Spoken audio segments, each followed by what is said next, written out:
estamos celebrando el Día Internacional de la Mujer. Y como siempre tenemos el privilegio de tener cada miércoles a la doctora Cristina Balinotti, doctora en psicología y experta en familia con nosotros, celebrando este gran día. Desde ya queremos saludar a todos los que nos sintonizan, todas estas mujeres guerreras, esas mujeres que son madres, hijas, esposas, empresarias, versionistas, profesionales y en todas las áreas siempre están luchando el día a día en un mundo tan competitivo como el que vivimos hoy. Pero sobre todo, queremos saludar a las personas que siempre están en sintonía en nuestro programa. Mujeres que nos han dicho que han crecido con todos los programas que hemos venido teniendo, sobre todo que siempre vienen siguiendo a la doctora Cristina Balinotti y los ha ayudado en su diario vivir. Son exactamente las 2:03 de la tarde. Doctora Cristina, feliz día. Bueno, feliz día para ti y para todas las mujeres de tu audiencia. Hoy justamente queremos dirigir un tema a la mujer en un día que celebramos, pero debiéramos celebrar todos los días, la tarea de la mujer en la sociedad, una tarea ancestral, dirigiéndonos a la familia, es decir, a esa líder que es la mujer en la familia, porque tenemos seminarios para empoderar a la mujer de negocios, pero ¿por qué no empoderamos un poco a la madre cuando hay hijos, no?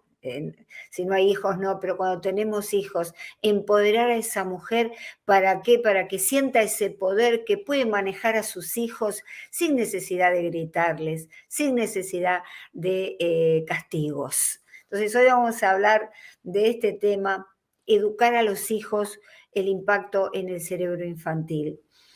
Cuando nosotros le gritamos a los hijos, atención, hemos perdido el control nosotros, no tenemos más control. Y hacemos muchos daños en el cerebro de nuestro niño. Por ejemplo, uno de los daños es herir justamente la ínsula, la zona de la ínsula, la zona del cerebro límbico donde se encuentra la amígdala cerebral. No son amígdalas de la garganta, sino que es una formación con forma de almendra que se encuentra justamente en el cerebro límbico. Cuando le gritamos mucho, el cerebro del niño reacciona liberando cortisol, hay un estrés crónico y además entra en un proceso de ansiedad en el cual libera una serie de sustancias químicas que lo hacen estar en alerta, en hipervigilancia constante. Hay mucho miedo, porque tú sabes que la amígdala procesa el miedo y muchas emociones, pero es muy sensible a la detección del miedo. Entonces hacemos niños que viven con miedo, niños que viven en estado de alerta y hipervigilante, porque no saben cuándo va a venir mamá o papá y les va a gritar muchísimo. Entonces, viven como si fueran soldados en la guerra. Y esto, lamentablemente, libera un montón de cortisol, como dije, altera el eje hipotálamo hipófisis adrenal, que es el eje del estrés, que tiene que estar en armonía, calmo, y que está siempre en el ambiente de un niño que le gritan en absoluta tensión. De modo que son los daños en el cerebro que tenemos que cuidar. Por otro lado, le estamos reforzando conductas malas, porque cuando nosotros le gritamos porque el niño gritó o porque el niño está rebelde, lo único que hacemos es copiar esa conducta del niño. Y entonces es una conducta mala. Enseñamos violencia.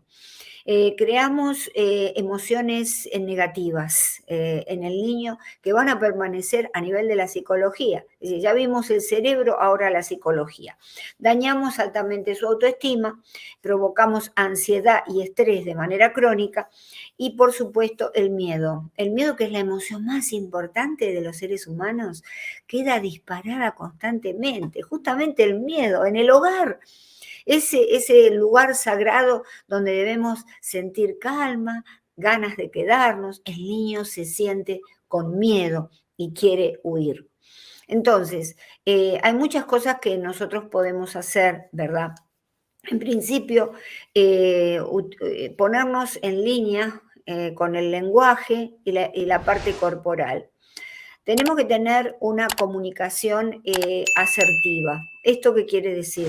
Comunicación en la cual le decimos al niño, le establecemos las normas del hogar, le establecemos los límites, pero de manera asertiva. Eso se llama autoridad asertiva. Yo le digo, hijo, estas son, con una sonrisa, con una gran tranquilidad, estas son las normas. Va a haber consecuencias en el caso que estas normas no se cumplan. Esto tiene que ser desde el comienzo, ¿verdad? Podemos hacerlo más adelante, pero nos va a costar un poco más, pero debemos intentarlo. ¿Por qué? Porque debemos bajar los decibeles, debemos bajar nuestra voz. Las mujeres, cuando nos sentimos, o los hombres, pero generalmente es la mujer, que se siente como en un estado de empieza a transpirar, le sube la presión, se pone colorada, porque el niño desobedeció, porque entonces su respuesta primero es el grito. Ahí respiramos profundamente, contamos hasta 20, y ejercemos también algo que es muy bueno, que es el movimiento físico. Nos vamos de allí, nos vamos de la habitación, nos tranquilizamos y luego regresamos. Como ejercicio constante les recomiendo para liberar esa tensión, esa energía, hacer gimnasia, mucha gimnasia para liberarlo. Si estamos en un lugar tranquilo o dentro de la casa cuando estamos solos, gritar de pronto, porque entonces así sacamos toda esa energía negativa que lógicamente, ¿no? ¿Qué padre no se siente hoy en día completamente contra las cuerdas, contra la pared, criando a sus hijos al mismo tiempo de trabajar, de tantas tareas?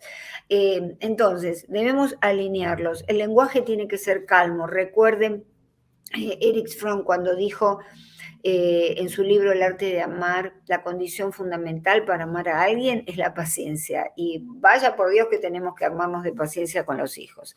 Albert Mehrabian habló sobre la comunicación no verbal y nos dice que el 7% es el lenguaje, es decir, lo que le decimos. El 38% la voz, la entonación, es decir, si gritamos. Qué importante cuando gritamos, 38%. 55% el lenguaje corporal.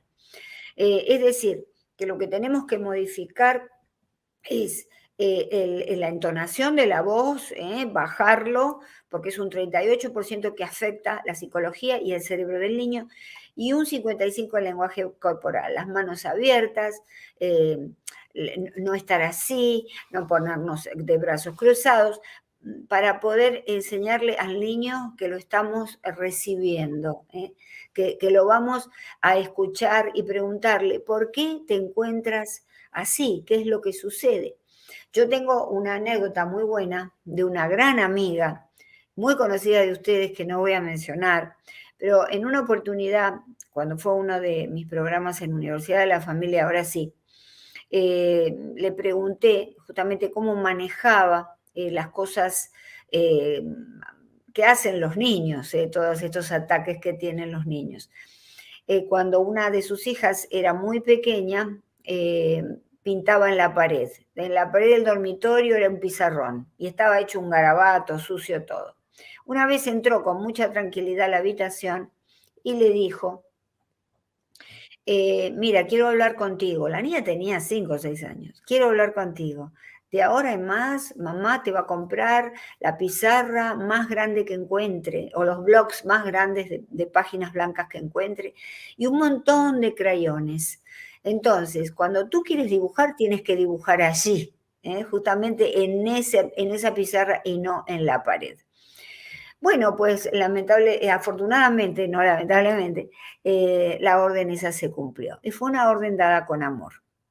De modo que esto es muy brevemente, porque hay mucho para decir, pero atención, el impacto sobre el cerebro está dicho en muchos estudios, una universidad de Pittsburgh, por ejemplo, la Universidad de Pittsburgh ya habló de todo lo malo que se genera en el cuerpo por el hecho de gritarle a los niños.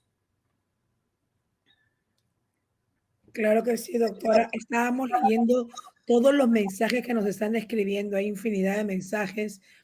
Vamos a ir con algunos de ellos, porque siempre nos escriben aquí, mandando saludos también por este día tan especial. Muchas felicidades, dice, por el Día Internacional de la Mujer. Diosmedi del Águila, que está conectada aquí también. Saludos, mi querida Diosmedi. Por acá nos están preguntando, a ver, nos dicen, saludos a todos los que están conectados, de verdad. Doctora, muchos de los niños se les da órdenes y no hacen caso. Se pierde muchas veces la calma. ¿Cómo poder controlar la ira? Bueno, tenemos que drenar mucho la energía, porque la mujer que trabaja, si tiene algún estudio lateral y además cuida a los hijos, o la mujer que cuida a los hijos y trabaja, está llena de energía negativa. Entonces, tenemos que llegar a casa y poder, o en otro momento, hacer gimnasia, dar vueltas alrededor de la casa, en lo posible correr, drenar toda esa energía. ¿Por qué? Porque si no, de alguna manera lo vamos a depositar en los niños. Hay una técnica muy interesante que creó una madre estadounidense que prefiere quedar en el anonimato, que se llama la técnica del rinoceronte naranja. Hay que usar el color naranja, en lo posible ponerse uno color naranja, poner papelitos color naranja, a los niños ponerles algo naranja, para recordar que ese color que es cálido, que representa calma, es el color que justamente nos va a calmar. De esa manera hacemos una conexión directa entre mi conducta y un color que me va a ayudar a calmarme, porque cuando yo estoy a punto de estallar, veo ese color y sé que debo detenerme. Esta es otra pequeña estrategia que podemos utilizar. Desde ya respirar profundamente, y contar hasta 10, 20, lo que se pueda aguantar. Decirle al niño, mamá ya regresa, cuando el niño está a los gritos, mamá ya regresa, se va uno al cuarto de al lado, al living, lo que sea, ejerce esa respiración, porque ¿qué tiene? La respiración baja los latidos cardíacos y nos hace sentir mucho mejor. Cuando estamos mejor regresamos, a lo mejor el niño sigue gritando, pero nosotros ya estamos en otro estado de nuestra mente. Y recordemos el color naranja. Muy importante, tremendo consejo y bueno, un tip maravilloso. Dice, doctora Cristina, como mamás, ¿cómo podemos manejar la frustración cuando damos alguna orden y los hijos no la obedecen? Generalmente hay que poner límites, pero las órdenes, no hay que dar órdenes, hay que establecer límites, porque las órdenes generalmente son, tenés que hacer esto, y ya está, porque lo digo yo, ¿verdad?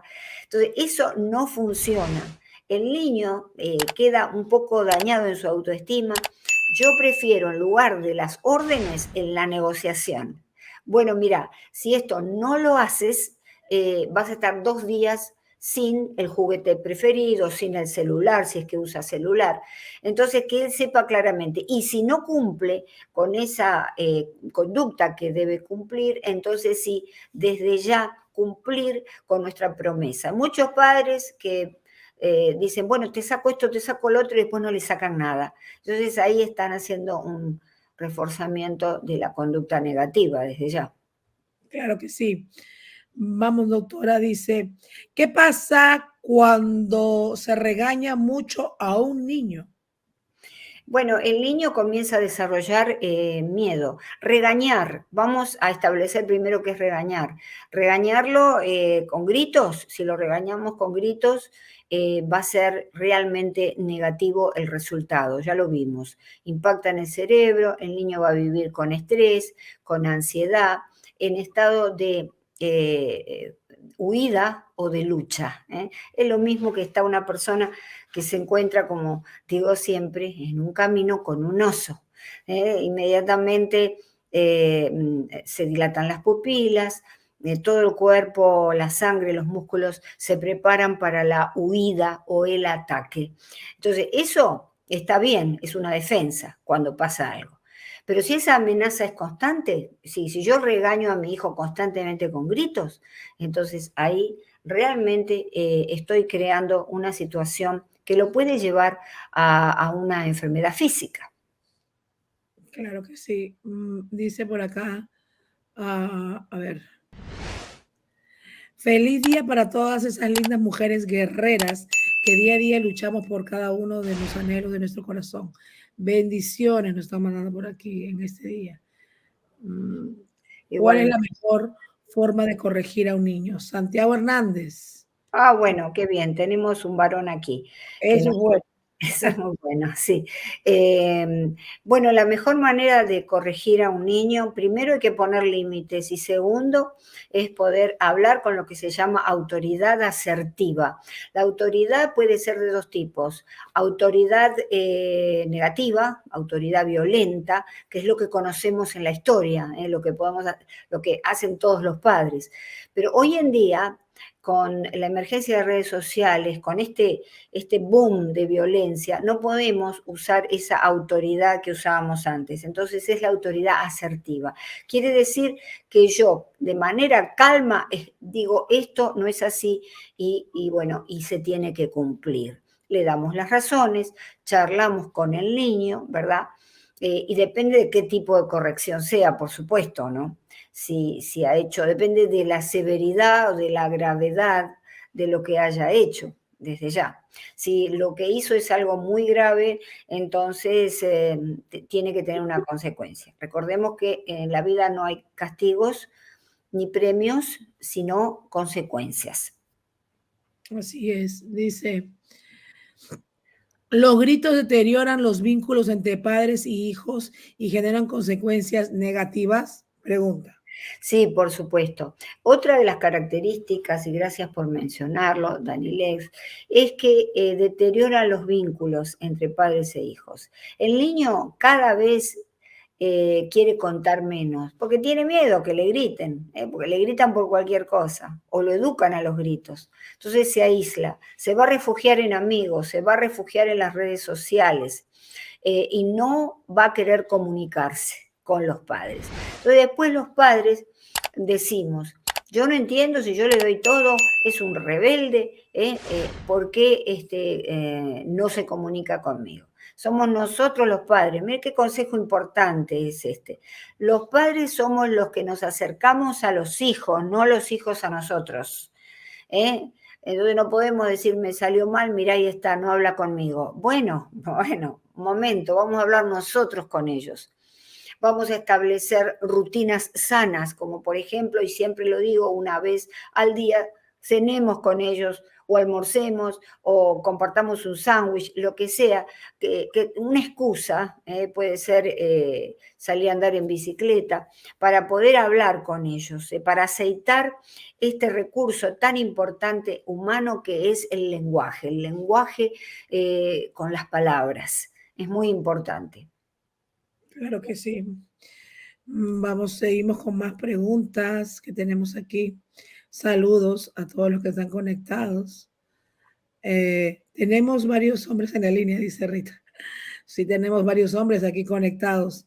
Interesante el tema. Vamos a seguir. Acá nos siguen escribiendo. Doctora Cristina, saludos le mandan, dice acá. Saludos. Acá, Doctora, sí. la forma de negociar con los niños depende de su edad. Ejemplo, si yo le digo a mi hijo de 6 años, estás en disciplina por 3 días, no verás TV ni jugar tus juguetes.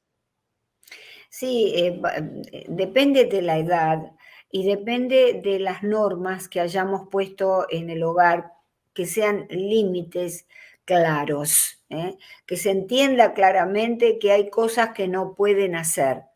Desde ya que podemos negociar, es decir, hablar con el niño. Mira, resulta que no has cumplido con esta norma del hogar. Por ejemplo, hacer tu cama. Por ejemplo, ayudar a servir la mesa.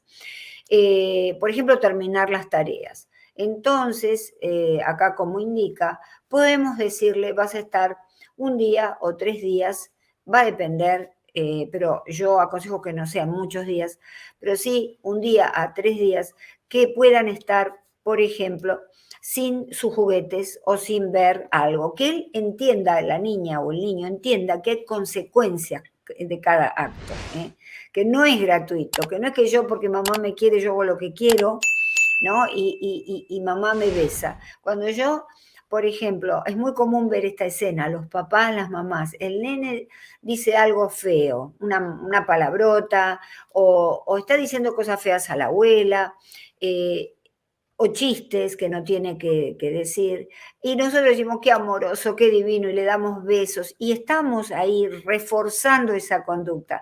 Le estamos diciendo, esto está bien, tú puedes transgredir los límites porque eres amoroso, divino, y porque papá y mamá te adoran. Entonces, hay que tener en cuenta este consejo.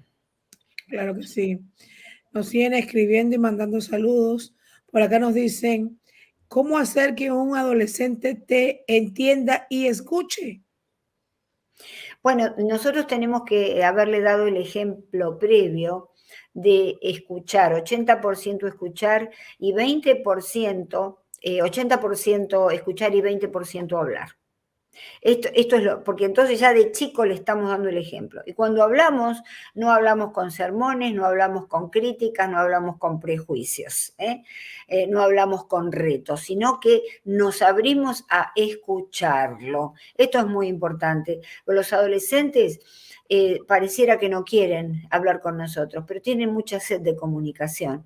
Lo que sucede es que el adolescente es como una cajita, con una cajita de esas donde se guardan valores y hay que conocer la combinación. La combinación para abrir esa cajita es en principio la comunicación sin ningún tipo de crítica. A veces los hijos vienen, cuentan cosas, cosas que a nosotros nos gustan y de pronto ellos están de acuerdo. Entonces ahí le decimos, en lugar de expresar un enojo, le decimos, bueno, ¿tú por qué piensas así? ¿Crees que está bien esto que me has dicho? Coméntame.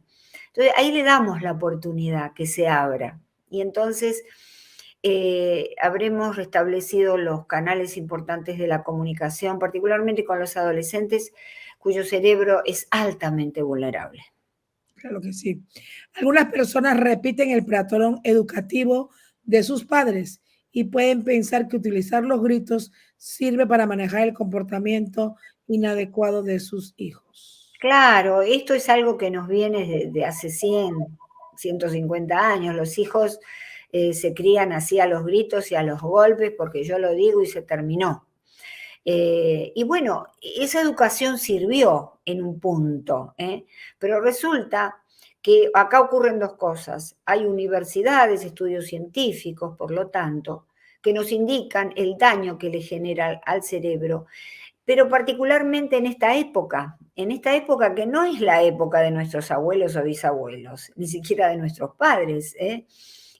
Yo, que estoy navegando dos épocas, realmente no es lo mismo.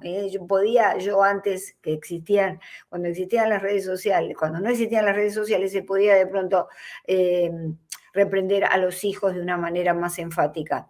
Ahora no, porque ahora están abiertos al mundo, porque se pueden tranquilamente ir de la casa, vemos todas las cosas que suceden. Tenemos que desarrollar estrategias mejores. Y esto también un poco para la mujer, hoy en el Día Internacional de la Mujer, porque se habla de esta palabra empoderar, que a mí no me gusta, Marilyn, porque implica un poder masculino. Y yo creo que las mujeres nos tenemos que empoderar con ese poder femenino, de la comprensión, de la atención, de la paciencia. Entonces, si hablamos de empoderarnos como madres, tenemos que empoderarnos no como mujeres agresivas, que salimos al mundo, sino con esa compasión, esa empatía que define a una mujer que tiene hijos, o que por lo menos debiera definirla.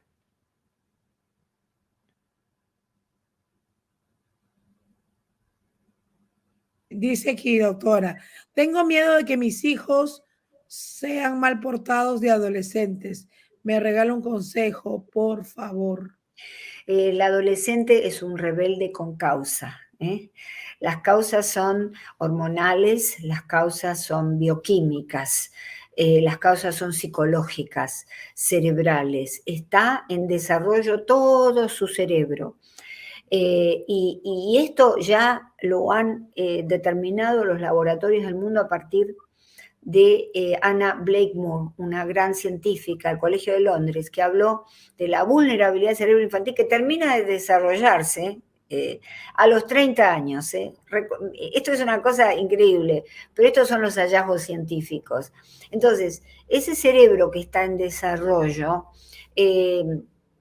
puede tender a la rebeldía. ¿Por qué? Porque se nota que su cuerpo va cambiando. Rápidamente se tiene que adaptar de ser un niño a ser un adulto. Entonces, todo eso en muy poquito tiempo genera mucho estrés y genera mucha ansiedad.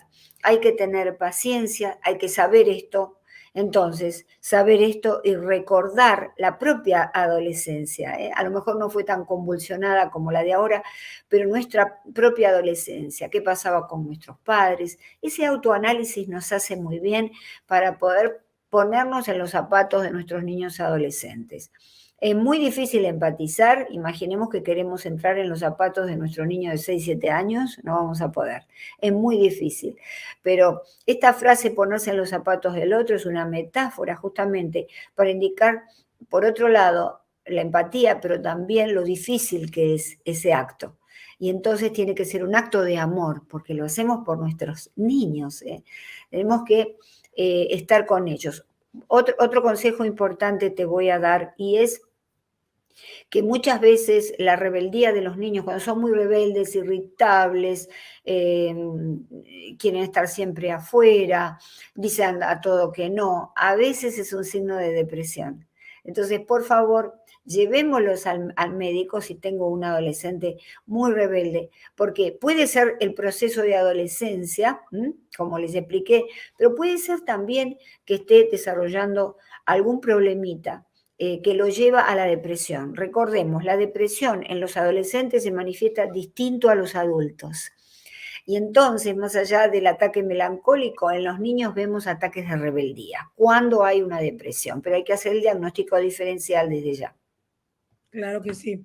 Doctora, dice por aquí, doctora, ¿qué demuestra una persona que grita?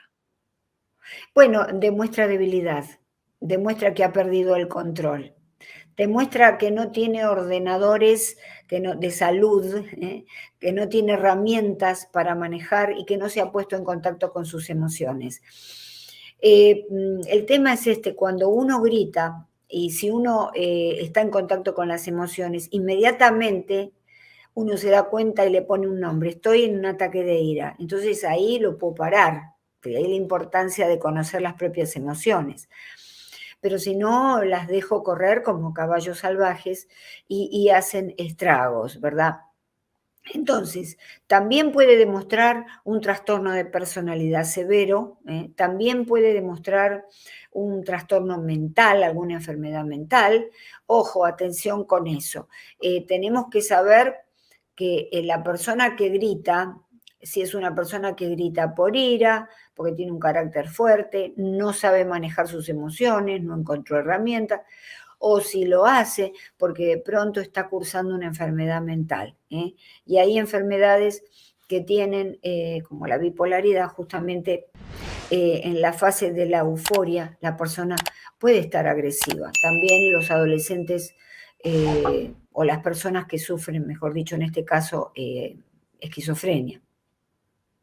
Claro que sí. Importante darse cuenta a tiempo. A tiempo, a tiempo. Disciplinar, corregir, pero sin lastimar, guiar y enseñar sin recurrir al grito es la manera eficaz de cuidar su mundo emocional, de atender su autoestima, de enseñarle que existe un tipo de comunicación que no duele. Ese es que sabe entender y conectar con auténticas necesidades. Claro, exactamente. Lo podemos sintetizar diciendo que el amor, cuando es buen amor, no duele. Entonces, los niños no pueden sentir una sensación de dolor y de agobio porque los padres le gritan, porque los padres no lo saben tratar. De modo que el buen amor siempre va a encontrar la manera de comunicarse de manera asertiva y de manera amorosa. Atención, los padres podemos provocar enfermedades severas, porque como consecuencia de esto, y hablamos que ahí está el eje del estrés en nuestro cuerpo, que empieza en la cabeza y termina en las glándulas adrenales, que son los capuchones que están sentaditos arriba de los riñones. Es decir, cuando nosotros desequilibramos eso, pueden suceder enfermedades. Entonces, atención, por favor. Y yo no digo que alguna vez vamos a gritar, alguna vez se nos va a escapar, porque somos seres humanos y estamos bajo tensión. No estoy hablando de una situación ideal, pero sí estoy diciendo que tomemos conciencia y que nos analicemos y tratemos de disminuir esa comunicación agresiva con los hijos o violenta. Recordemos que gritarle a un hijo, y esto es muy importante, gritarle a un hijo opera o genera los mismos daños en el cerebro que golpearlo físicamente. Es decir, la amígdala cerebral correspondiente al área de las emociones, que procesa las emociones, fundamentalmente el miedo, en los niños que son gritados y en los niños que son golpeados es 12% más pequeña. Ese órgano vital 12% más pequeño. ¿Qué quiere decir? Que el niño va a ser menos empático, que no le va a importar tanto el otro, que puede llegar a ser un niño agresivo, porque en definitiva es lo que aprendió en la casa. De modo que, por favor, prestemos atención a esto e intentemos, hagamos el esfuerzo de empezar a comunicarnos de otra manera menos nociva con nuestros hijos. Dice aquí, vamos con la última pregunta, doctora. Si los gritos se convierten en un patrón habitual de la relación con los hijos, ¿se debe pedir ayuda? Sí, por supuesto. Si yo ya no puedo contener, controlar esa emoción violenta, yo tengo que llamar a un psicólogo o ir a mi médico de cabecera si le tengo confianza o si conozco a un psiquiatra, pero tengo que pedir ayuda. Doctor, vengo porque no puedo controlar mis ataques de ira y no puedo controlar los gritos hacia mis hijos y sé que eso les puede hacer daño. Entonces, pedir ayuda es fundamental. Es decir, Marilyn, si hicimos todas estas técnicas del rinoceronte naranja, si hicimos la técnica de respirar profundamente, de correr, hay otra técnica que es abrir la ventana y gritar, pero bueno, podemos despertar mal a los vecinos y llamen al 911, pero si no, no podemos deshacernos de ese momento, entonces tenemos que pedir ayuda seguro, seguro. Dice, doctora, ¿cuáles serían las herramientas para evitar los gritos? Bueno, yo lo mencioné, por ejemplo, respirar profundamente. Entramos y el niño está a los gritos. Por ejemplo, una situación, estamos subiendo al auto, le colocamos el cinturón de seguridad en la sillita y vamos a cerrar la puerta, el niño no quiere. El niño quiere cerrar la puerta a él, insiste, insiste y grita y llora y grita y llora. Y yo no puedo moverme de ahí y estoy apurada y me tengo que ir. Voy a respirar profundamente por la nariz, expirar por la boca, permitir que mi corazón se calme, ¿verdad? Y darnos vuelta con la puerta abierta, mirar a otro lado. Otra de las técnicas es llevar siempre, cuando estamos con niños chiquitos o niños que son difíciles de manejar, llevar unos auriculares para poder escuchar música. En el momento que el niño está a los gritos, nos ponemos los auriculares y con la música que nos va a calmar, a lo mejor una música asiática, una música para dormir o para relajarse. Entonces lo ponemos unos momentos y vamos a notar inclusive que el niño nos mira, porque nosotros no reaccionamos, ¿verdad? Y nos va a mirar y cambiamos, digamos, la atención del niño que estaba en ese grito y en querer cerrar la puerta, se lo cambiamos justamente cuando nos colocamos los auriculares para escuchar una música. Claro que sí, doctora. Doctora, como siempre, muchas gracias por estar con nosotros aquí en el programa hoy, celebrando el Día Internacional de la Mujer. Invitamos a que todos vayan a su canal de YouTube, unifamilia.com. Sí, muchísimas gracias y recordemos esto, dejamos una frase final para el Día Internacional de la Mujer, de nosotros, que de nuevo debemos celebrarlo todos los días, y es que una mujer empoderada es una mujer que no grita, una mujer que está calma y es una mujer muy femenina. Con esa energía reparadora que las mujeres tenemos, podemos lograr muchísimo en la vida.